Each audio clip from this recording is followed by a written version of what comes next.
Yes, yes. Welcome in. It's Balloon Party 101 ESPN. Tim McKernan, Jackson Burkett with you for 1 hour of midday magic. Jeremy Rutherford's going to be in studio coming up at 10:45 because, Jackson, your St. Louis Blues have won 5 straight games. Higher than a pistol, Tim. Nice. And they'll take on the Blue Jackets to wrap up the pre-All-Star break portion of the season tomorrow night. You can hear that on 101 ESPN pregame, 6 p.m. JR joining us in studio at 10:45. But the first 45 minutes of this program are reserved for talking it over with the people.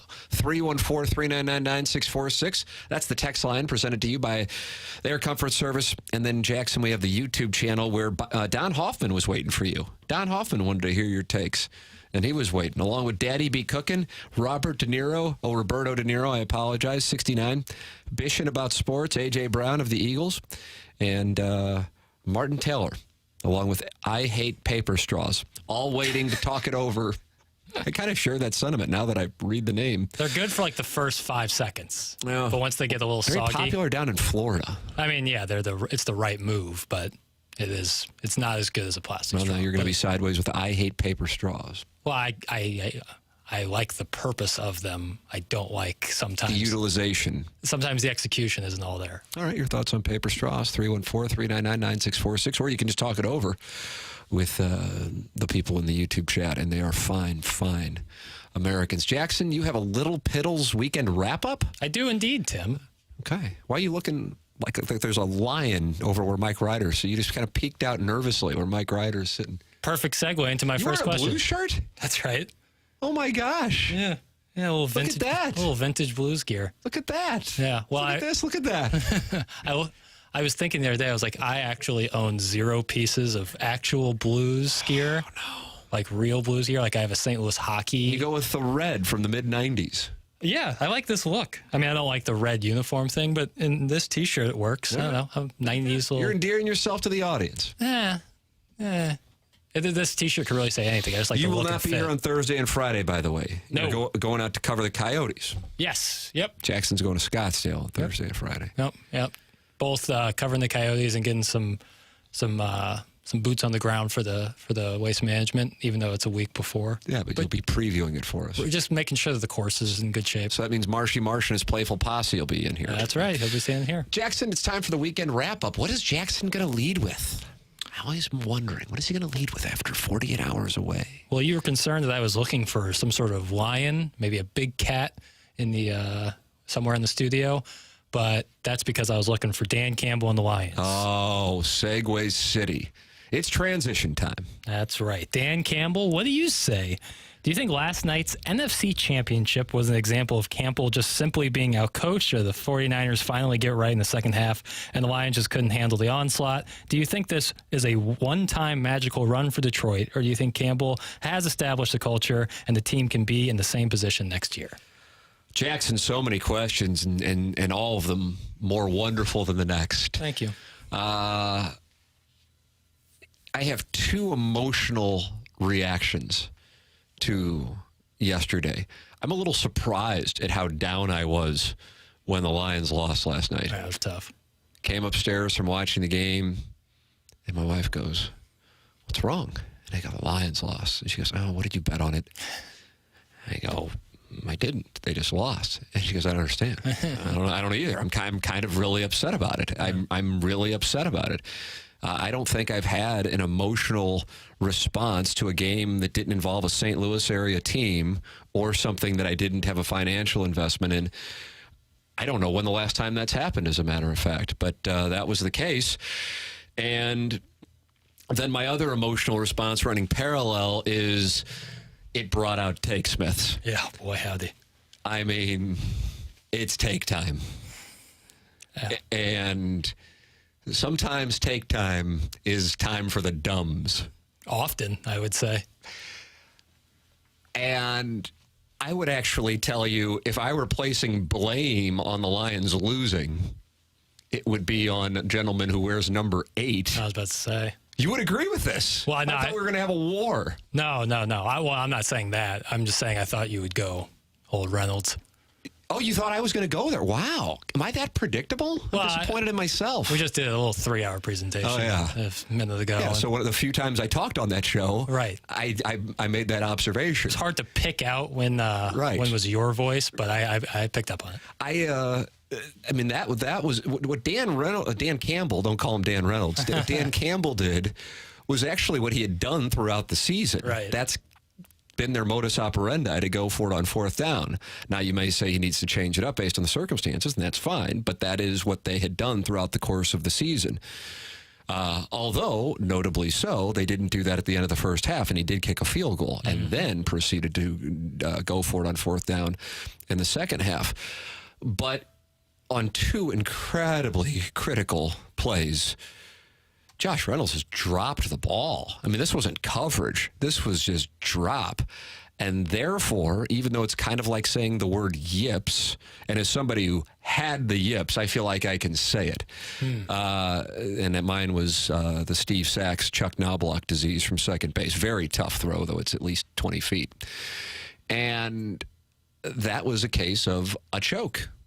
I can't help it because I just don't think that happens in a different set of circumstances. And I don't say that with joy because I feel badly for him. But if Josh Reynolds makes both of those catches, which I think he makes 95 out of 100 times, agreed, I think the Lions are playing for the Super Bowl.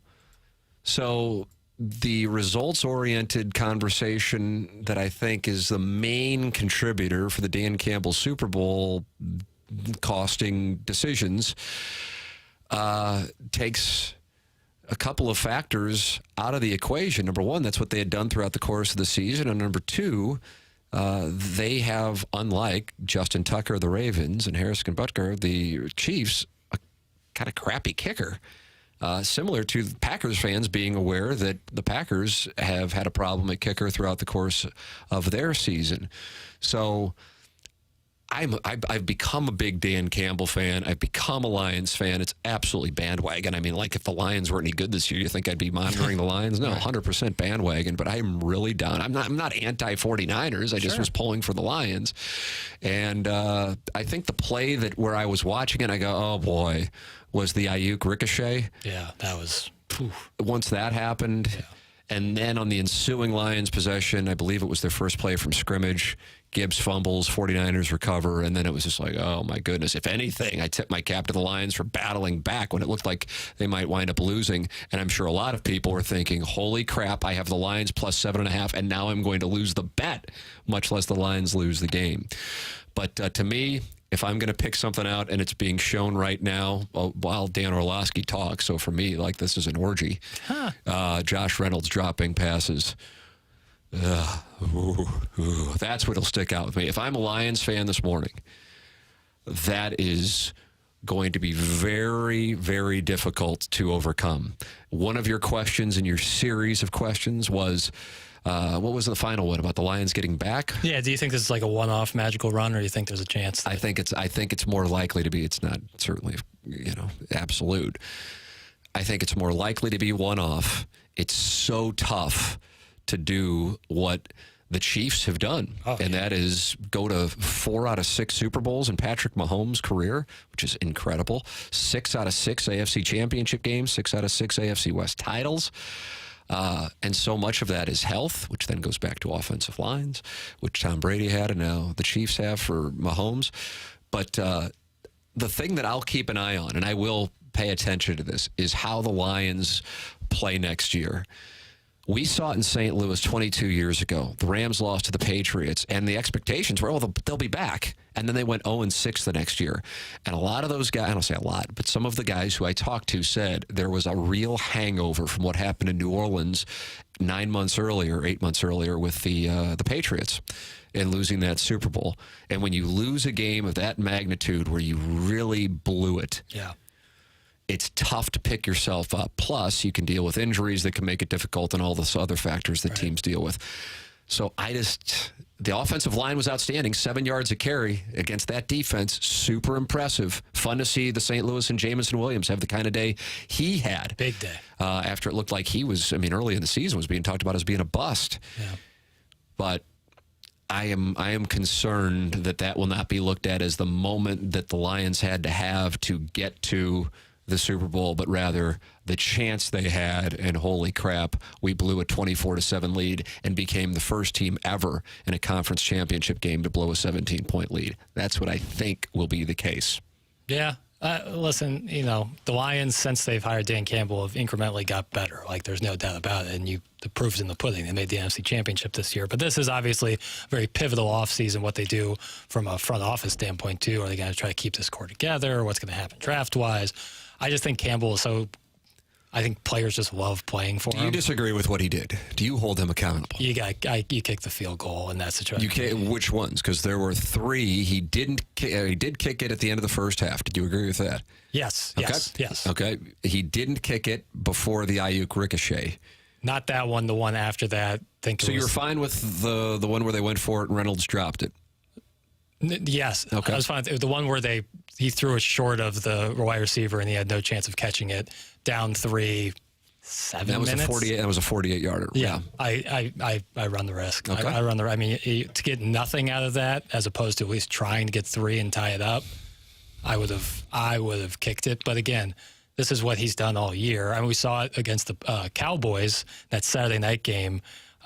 Where they kept going for 2 even when they got backed up, and then they got another chance. Dan Campbell's going to do what he does, and you can complain about it all day, but there's a reason they're in the NFC Championship right now, because guys love playing for Dan Campbell, and part of that is his balls to the wall mentality, and that goes with that. So it's tough to pick and choose when you like Dan Campbell's crazy strategies or not. Either way, I think the Lions.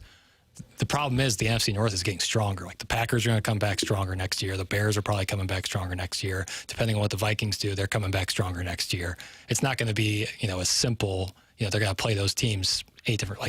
There's a lot of opportunities for them to lose, but I think the Lions can keep it going. Your thoughts? What would you have done? Who do you blame for that?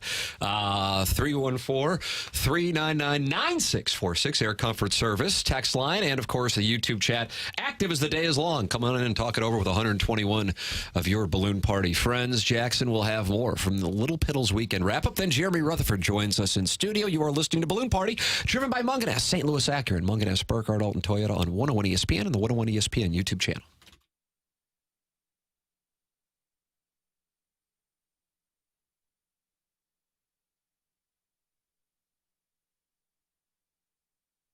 I got a new client to tell you about, and I am excited to tell you about, because I might become a client of this new client. I might become a client of this new client. And that client is the Bath Authority. If your bath or shower is old, outdated, has mold and mildew, or broken tiles, you got to call my friends at the Bath Authority. The Bath Authority provides the highest quality bathroom remodeling products along with a world-class customer experience. Their modern, durable tubs and showers are designed with an exclusive high-tech polymer liner. What that means to you is it'll be low maintenance, resistant to mold and mildew, easy to clean, and last for decades. Walk-in tubs, replacement showers, tub-to-shower conversions, and more. It's all available for you with the Bath Authority. Call today and get $1,000 off a new shower or bath, plus 36 months of interest-free financing. Elevate your bathroom to a new level of luxury, style, and safety. Schedule your free in-home estimate today and get $1,000 off a new shower or bath, plus 36 months of interest-free financing. TheBathAuthority.com. A better bath awaits.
Welcome back. Balloon Party 101 ESPN. Tim McKernan with you. Jackson Burkett with you. We are here until 11 o'clock. Jeremy Rutherford will be with us in studio at 10:45. 5 straight for the Blues. Tied for the lead in the Western Conference for the wild card spot, Jackson. What? Yeah, think about that. Blues Blue Jackets wrap up the pre-All-Star break portion of the schedule tomorrow night.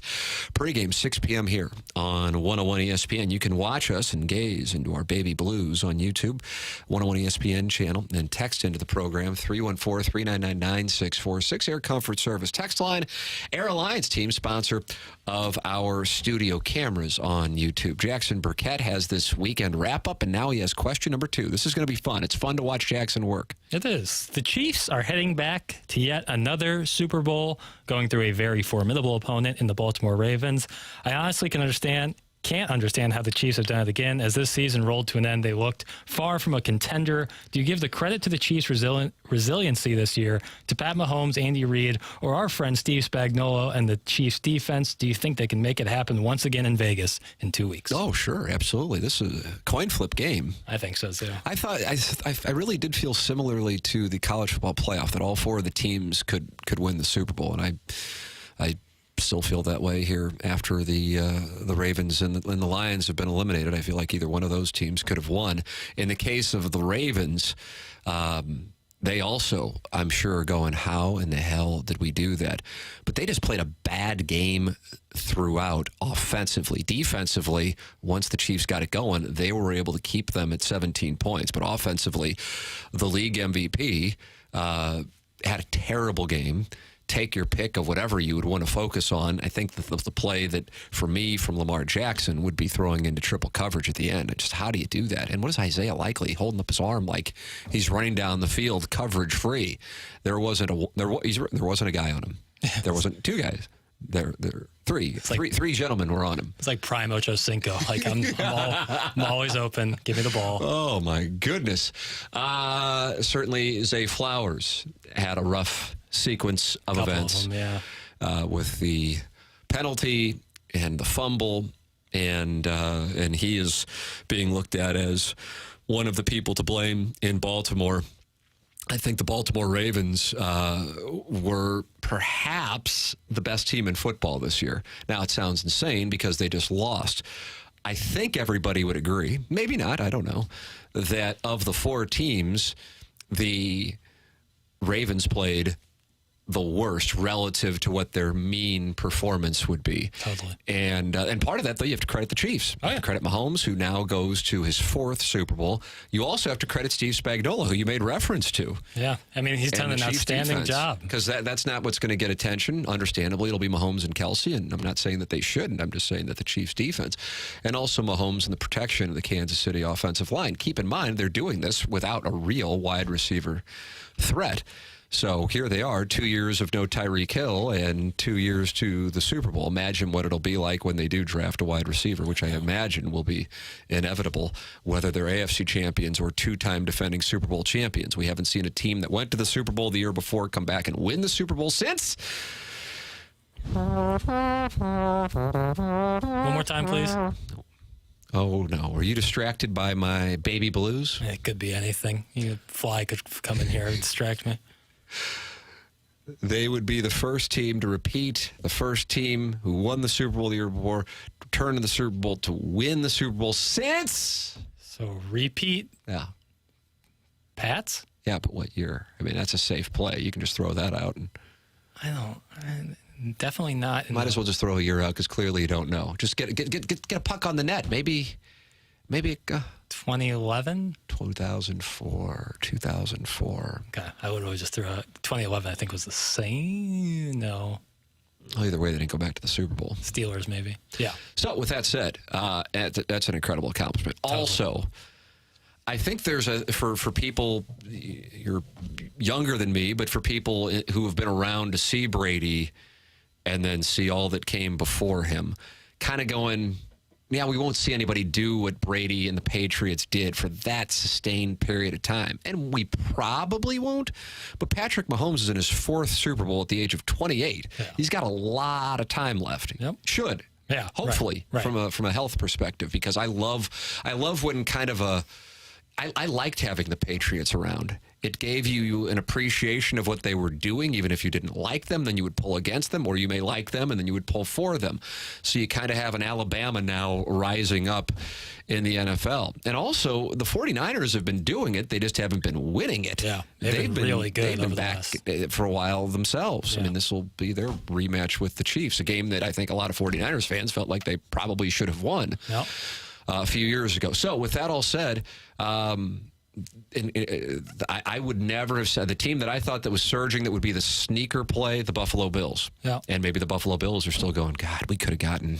We were a better matchup to beat the Ravens, and then the Chiefs weren't, and then the Chiefs beat the Ravens. And maybe it's because they know that Lamar Jackson has problems in the postseason. He's now 2-4 in the postseason as the starting quarterback for the Ravens.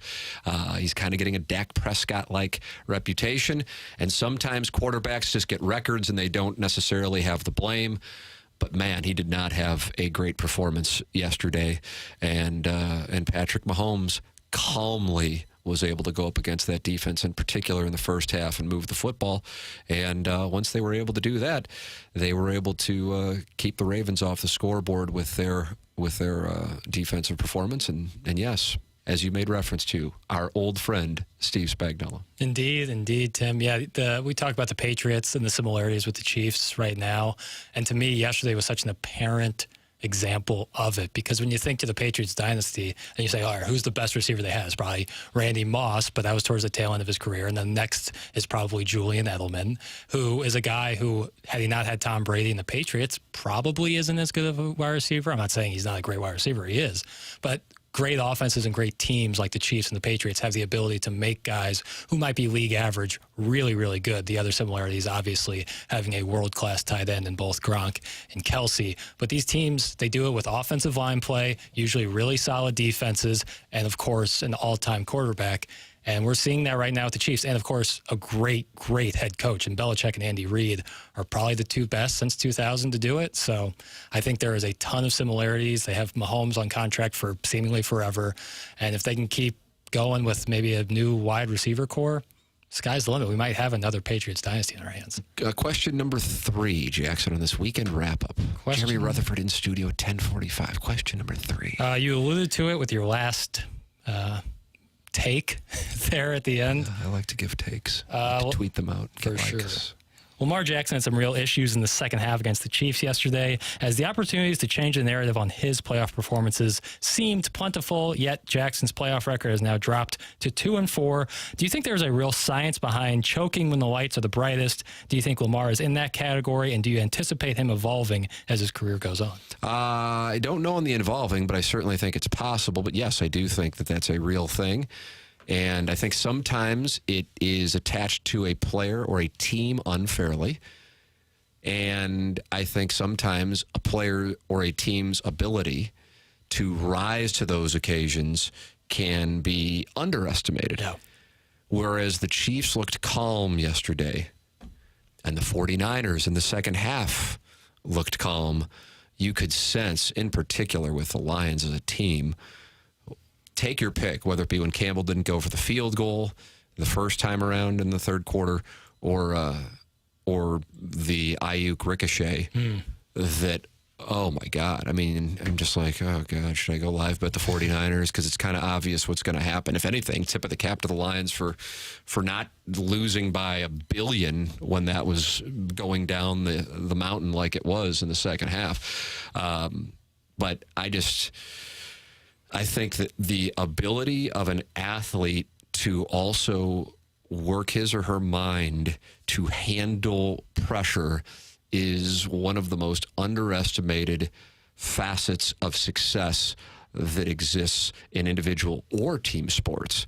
Because if you have a quarterback who, as the story goes with Joe Montana in the huddle before they drive down the field against the Bengals, hey, look, I think it was John Candy he pointed out in the crowd to convey to his team the cool, or Patrick Mahomes doing what he did yesterday against that defense in that atmosphere. The one that I always use in St. Louis is David Freese, not just in 2011, but he fought off pitches calmly and at bat against the Nationals when the Cardinals had another huge comeback in 2012, that NLDS. There are traits, and I don't know how you achieve them. Certainly, there's for golf, they're breathing 7-4-7 breathing patterns. But in football, you can't go. Okay, I'm going to inhale for 7 seconds, hold it for 4, and then exhale for 7 seconds. That ain't going to work when you have huge athletes charging at you from every which way.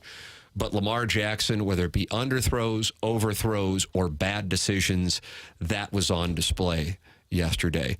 And Josh Reynolds, that was on display yesterday. The thing with Dan Campbell is he did that throughout the course of the year, so I don't view that as a choke. It just was on the grandest of stages for his career. But that behavior was consistent with what he did throughout the course of the year, and obviously it worked throughout the course of the year. Lamar Jackson, that was not the guy we saw who will be the MVP. And the same goes for Josh Reynolds, who certainly is not as big of a name as Lamar Jackson. But like I said, the chances of Josh Reynolds dropping passes like that during the regular season, I would say, would be less than 5%. And yet that happened twice. And I think that actually was the game-defining player from yesterday's NFC Championship game. 10:31 in St. Louis. This time check brought to you by Clarkson Jewelers. Jeremy Rutherford's going to join us coming up at 10:45 as we talk about this Blues 5-game winning streak. Jackson continues with the weekend wrap-up next on Balloon Party, 101 ESPN.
This is Action Jackson with a Sports Center update driven by Johnny Londoff Chevrolet and Johnny Londoff Autoplex. The Blues win yesterday, defeating the Kings 4-3. That makes it 5 in a row for your St. Louis Blues. They play again tomorrow night as they take on the Blue Jackets. You can catch that game right here on the home of the Blues. That's 101 ESPN. Pre-game starts at 6 p.m., and that puck will drop at 7 p.m. And last night in the NBA, the Pacers defeat the Grizzlies 116-110. Benedict Mathurin, 24 points, 7 rebounds.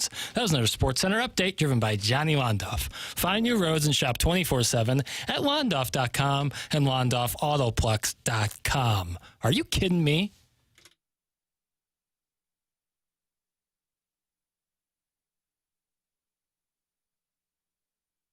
Welcome back. Balloon Party 101 ESPN. It's brought to you by Munganess St. Louis Acura, Munganess Burkhardt Alton Toyota. I'm a client there, Jackson. Why don't you become a client? Certainly. Okay, I've been there many a time. All right. I'm with you now. I'm starting to believe you. Jeremy Rutherford's going to be in studio in the next segment. We welcome you to participate in the show. 314-399-9646. Air Comfort Service text line. And then the YouTube chat was very active, and I like seeing that. I like seeing guys like Bourbon Snob talking to Tiny Pee-Pee while Droid Effects gives his thoughts. And 144 people in there just talking it over, becoming friends. Friends of the feather? Indeed. How could they not be? Thank you. Let's see. How about this? Apparently, there's a study of Mahomes' heart rate. When he has the ball in the fourth quarter with the game on the line, his heart rate actually goes down. It goes up when he's on the sideline because he can't be in there to do what he does, and it makes him anxious. He's a cold-blooded assassin. That's from the 617. I love stuff like that. Yeah, I figured you would. I'm a guy who wears a Whoop. If you're watching on YouTube, you can see it. And I love tracking my data. Look at those hands. Oh, my God. These are the hands of a 6-year-old boy. Yeah, they are. It is pretty wild. They might be a little small for a 6-year-old boy, actually. Yeah. But either way, I wear a Whoop, and it gives me an idea of when I get a good night's sleep. Beware for the Tim McKernan Show podcast, Jackson. Did you sleep well last night? I slept well. Yeah. But I have a meeting at 1 o'clock, so you're safe. But we'll be on at youtube.com/TMISTL coming up at about 11:10. That's anything goes in there on the Tim McKernan Show podcast. Jackson joins me for questions from the audience. Send yours in and your hate mail, criticism, questions, observations, anything's welcome. TMCKERNAN at InsideSTL.com. And it monitors heart rate. And so I always will notice if I'm playing for a lot of money or if I've got a lot of money on something.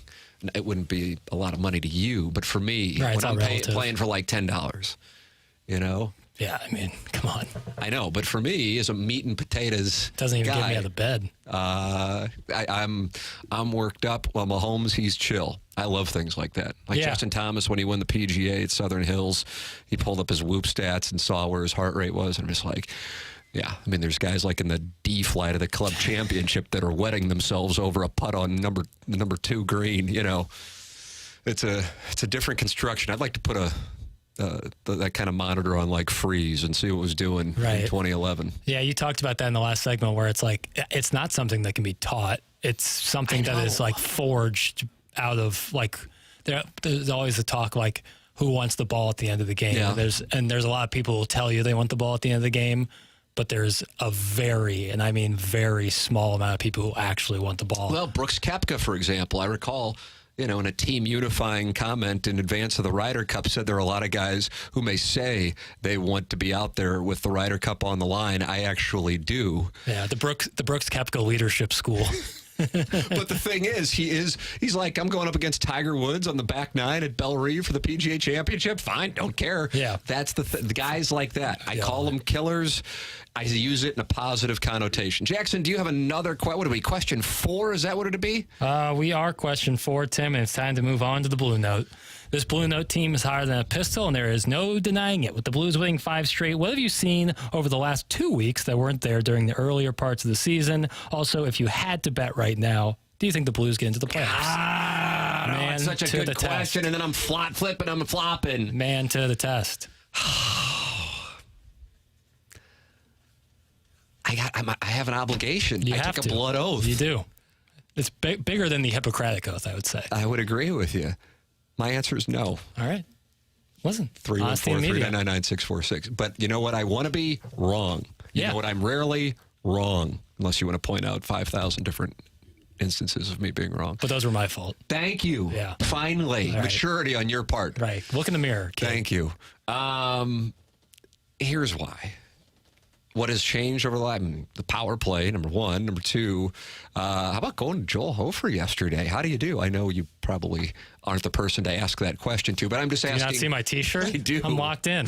I got cup fever. But, he gave up 3 goals, but that save in the third period, sweet mother of mercy. At the same time, the Kings missed some opportunities. Of course, the Blues did on their end as well. But either way, it's 3 goals, but it's the saves when they've gotten them. It's also the disparity in the number of shots that they have been facing versus the shots the Blues. I just don't know if what they're doing is something that they're going to be able to continue to do.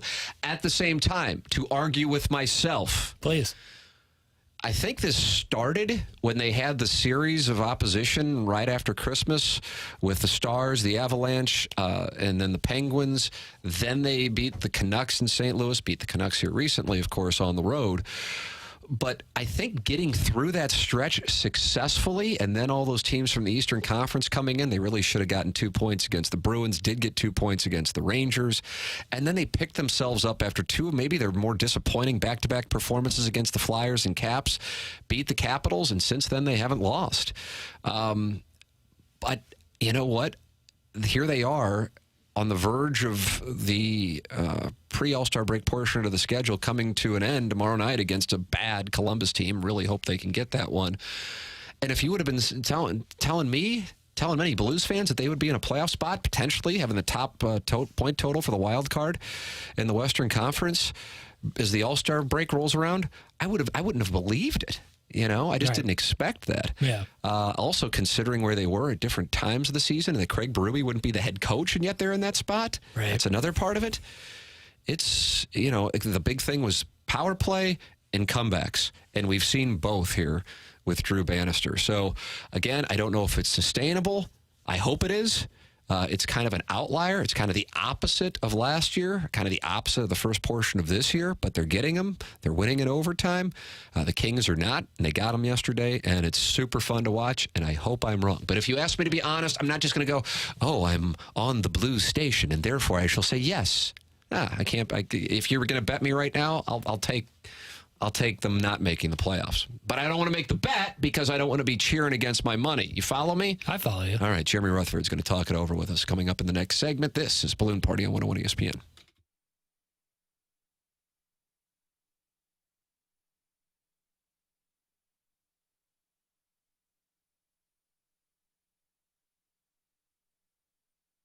Munganess St. Louis Acura and Munganess Burkhardt Alton Toyota, the presenting sponsor of Balloon Party on 101 ESPN. And the place I go, my family goes to get our cars. Go online at stlouisacura.com and altontoyota.com to shop. And you can shop without even leaving your house to see all of the selection they have for new inventory, pre-owned inventory. It's all there for you. And you're working with the best. The best is Jamie Burkhardt, Clayton Patterson, Peter Munganess, and in the service department, Ryan Seiberg. Just really good people and a place that I wholeheartedly endorse because I have had a positive experience. And so many people who listen to our shows have started to go there and go, man, it used to be a real headache when I had to go get a new car, get my car serviced. That is not the case anymore. It's Munganess, St. Louis Acura, and Munganess Burkhardt Alton Toyota. Online at stlouisacura.com and altontoyota.com. And then you can call or text a number that is specific for our listeners, 314-252-0029. Go online at stlouisacura.com and altontoyota.com. Munganess, St. Louis Acura, and Munganess Burkhardt Alton Toyota.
Welcome back.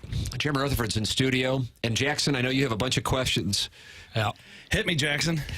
But before you get to along the lines of the theme we've had on the program, kind of an accidental theme, but isn't that really what the whole show is? An accident. A hideous, hideous accident. Right. I had the non-ling, Kevin Lorenz, just texted me, and he goes, who would JR say in his career you've seen who also are kind of cold-blooded killers, like take your pick of Patrick Mahomes, Brooks Koepka, and make the reference to David Freese. Anybody stand? I mean, Binnington might have to go into that category, I would think. Yeah, I think he's right up there. Yeah, I really do. Like, you suggested Oshie. Yeah, Oshie's a great one. Yeah. No, let's start with Binnington. Yeah. I think he's a good one. I remember vividly standing at his locker stall when he made the comment, do I look nervous? And it's like, holy smokes. And then what was it? Not too long after that, he was like, who's Jim Montgomery? When they mentioned the Dallas coach at the time. So, for sure, his one-liners, speak to the cold-bloodedness, but his play also. And then Oshie, too. And, quick backstory, I'll never forget. So that was at the Olympics in Sochi, right, when he had all the shootout goals. And I had to go do a home refinance. Do you have any people you recommend for home refinance? I did. Yeah. So I'm getting ready to go do a home refinance, and my boss says to me, hey, you don't have to write anything. Don't cover the Olympics. Don't do anything unless a Blues player does something. Oh, how about that? I'm watching Sochi, TJ Oshie at the Sochi Olympics. And you're like, I guess I got to go to work. I guess I got to go cancel my home refi and go write this thing. How about that? Yeah, that's sick. I'm trying to think of guys in Blues history that are synonymous, and I'm sure some people will immediately, I'll go into the text inbox. Yeah, let's see what they say. Yadier Molina's a nice play, by the way. I just saw that in the text inbox. For sure. Air Comfort Service text line. Over the course of time, I mean, I think goaltenders get that one way or the other, whether it's, fair or not. But Binnington, absolutely, because it wasn't just, you could just isolate Game 7, the first 10 minutes in Boston, much less take your pick of other moments. The series against Colorado, where it looked like he might single-handedly put the Blues into the Western Conference Final with his play before the Kadri run. But then there are some goaltenders you think about who in the playoffs you go, oh, God. And I think of a gentleman who wore number 1. And I'm not talking about the Wizard. I'm talking about Roman Turek. Yeah. And it just seemed like it might get away from him in the Stanley Cup playoffs. So it cuts both ways. Yeah, it does. And, I'm trying to come up with some other names here. But, I started covering the Blues in 2005, 06. And honestly, they've had a lot of good players in that stretch. But, none that, struck fear in you and could just, find a moment and put an end to everything. You look at Binnington, you look at Oshie, and even not so much when he was here. He wasn't that type of player. Alex Pietrangelo was another guy who could get the job done, but it wasn't like he struck fear in you. So some good players, but not really that rise to that level. How about what has gone on here over the last, 11 days, I guess, about 10, 11 days. Yeah, going back to that win against the Caps on Saturday night. What do you attribute it to? If somebody said, okay, number one reason why the Blues have gone on a 5-game streak, what is it? I think it's belief. I think, and that's, not very tangible, but I think a couple players mentioned it last night, and I think that once you start to feel like you can win games, something just happens that allows you to make the plays to win the games. And now people have been pointing out the past couple days, and I get it, a lot of luck involved, a lot of games where maybe you shouldn't have won, but something happened, fell in your favor. But listen, here's the stance that I'm going to take on this is, sure, in a couple weeks, if they lose a few, fall out of playoff contention, and you want to look at this situation and say, see, I told you, okay, do the I told you so in a couple weeks to me. But if I'm going to be critical like I've been this season of the play, the power play, the lack of this and that, then you got to be complimentary when some things are going well for them. And I think that's what's happening right now. And who's to say that this can't be a little bit contagious and then it starts to build their game a little bit and they're in a better spot in a couple weeks? Yeah, I think what we're seeing here in a variety of different elements, talked about the power play and also the goaltending. Were you surprised that they went with Hofer yesterday? Were you expecting that? Yeah, a little bit, but I think that they've got the plan in place, right, and they've been following it. I think to a T, even when it's working. Yeah, it's making working. These guys go out there with fresh legs. And I think it's the biggest thing. Let's when we talk about the goalie usage, let's look back to last year when Binnington played 60 games and probably wore down there a little bit at the end. I know he wants to play that many, but they got to do what's best for the team.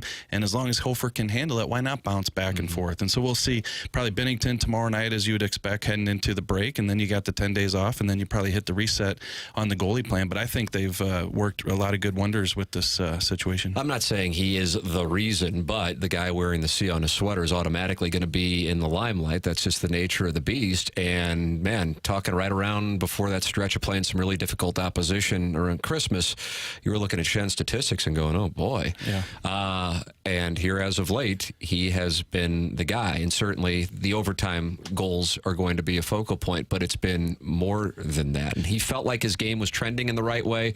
Now we're starting to see some of the results. Yeah, I always, when I see situations unfold like this with Braden Shen, obviously he went to 12 games without a point, 17 games without a goal, and I'll get to the recent numbers here in a second. But I remember something that Doug Armstrong said a couple years ago, and you've heard it before, but it's like, look, most guys, whether you look at like an Arenado or a Goldschmidt, a Braden Shen, Ryan O'Reilly, their numbers are going to be there at the end of the season. Most likely. It doesn't always happen, but most likely. And so you look at Shen's numbers now, and what's he got? 13 goals. You're just past the halfway point. He could get to 20, and he's a 20, 25 goal scorer. And he might finish 5 off that pace that he's had before, but, you know, the numbers are going to be there. Now, people say, okay, well, yeah, but he didn't show up for a long stretch, and that hurt the team.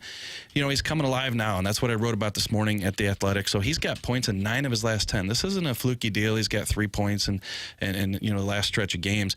So we're going to focus on the overtime winners. That's what's making the highlight reels. But I think that, there's more to it. Tim, there's more to it. He's playing well. And the one thing Drew Bannister keeps saying with Shen is the better defense is leading to the offense. So they got his game where the defense has improved, and now it's creating some offense. Jeremy Rutherford in studio. He's with us every Monday here on the program, and what a treat it is for us today where he comes in studio to talk it over with us, and maybe we'll have an opportunity for you to send in your questions at 314-399-9646. I'll take a look in the YouTube chat as well. Something that I think may fly under the radar, and you listed it as your number one reason here for the Blues surge in this 5-game winning streak in a column on The Athletic, which I took a look at this morning before doing TMA, is Colton Parayko has gotten a lot of positive attention this year because we're used to so much negative attention, but you also went out of your way to point to his partner out there and the job Nick Leddy has done with the Blues and what's going on there. So give me some statistics, some idea of what's going on with these Blues defensemen, many of whom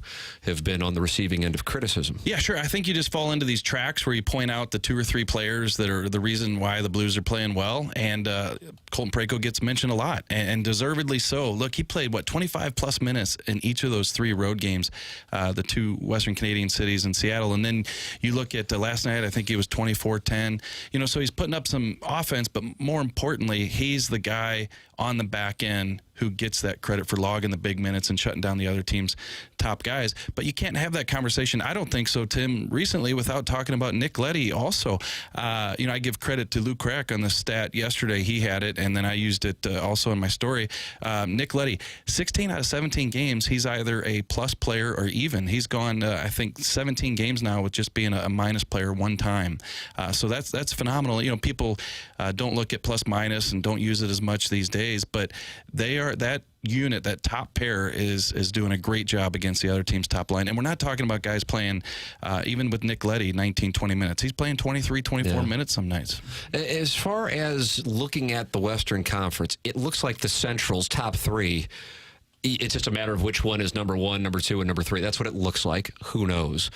But then when you look at the wild card and you're to break that down, who do you think is going to be battling when it's all said and done and April rolls around? Well, I think you look at those teams right now, and we don't know where the Blues are going to be at, you know, in 2-3 weeks. But I think they're going to be part of that conversation. But you look at that last road trip, Tim, and they beat a couple of the teams that are in that mix. So I think, you know, let's say prior to that recent road trip, you're looking at the Calgarys, you're looking at the Seattles. Those are 2 teams that they just beat. You know, Arizona, after a pretty good start early on, has kind of fallen off a little bit. Yeah. I think, you know, Nashville, same thing, kind of fallen off a little bit. So it's really muddied, but those are kind of the 2, 3, 4 teams that are going to be in play for those 2 wild card spots. And right now, after winning 5 in a row, the Blues are right there. You know, Los Angeles, another team. But, you know, if you get that win in regulation yesterday, the Blues, you would have leapfrogged LA. Now they're tied with them. So I think that's who they're kind of in that conversation with. It's Jeremy Rutherford. He is with us every Monday. You can read his column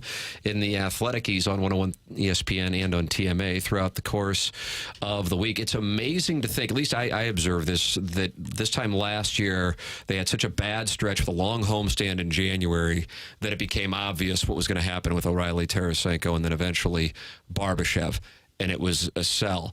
Here, you talk about belief, and I feel like that belief had to have come from the fact that they successfully navigated an incredibly difficult portion of the schedule and then came out the other side of it actually in a better spot than they were when they entered it. And now, theoretically, hopefully, you get an opportunity to play some of the lesser portion of your schedule and capitalize on it. Do you think that that's contributed to the belief, getting through some of the best in the league? Yeah, for sure. I think that when we went into January, I remember writing a story saying, oh, gosh, look at the Blues schedule in the month of January. And it had all the top teams. I mean, you had the top 3 teams from the East. You had Vancouver that you're going to play a couple times.